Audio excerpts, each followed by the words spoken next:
नाना हुसैन को न मुयस्सर हुआ।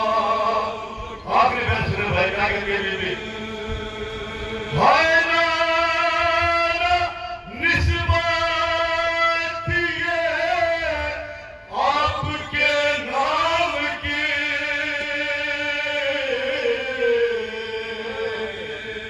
मुश्किलों में रखी लाज इस्लाम की। मेरे नाना में ज़ैनब हो,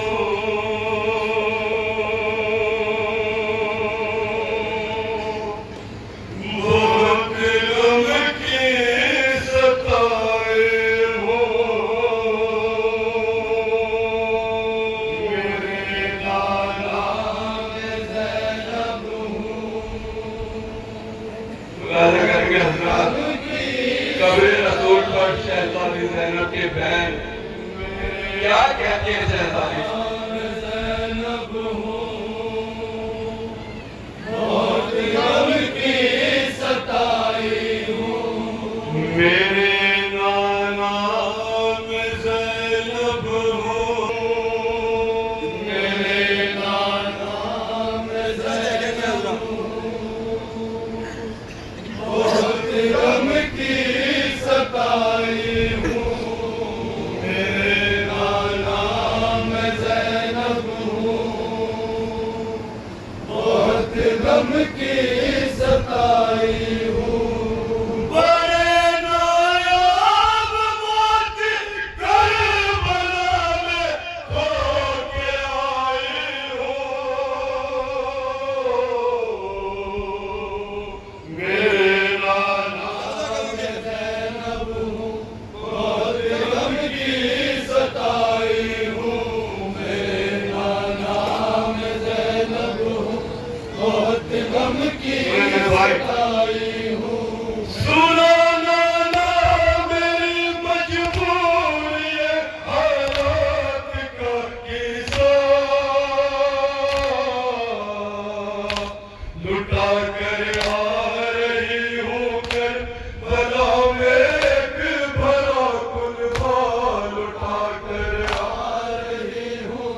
बहुत ये पांचों मिलने वालों के पास बुलाया करेंगे। ये आजादी कहती है मेरा हुसैन को कैसे ठोकर लगे मेरा ऐसा करेंगे। पांचों मिलने वालों के पास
मगर मेरी ना सुनता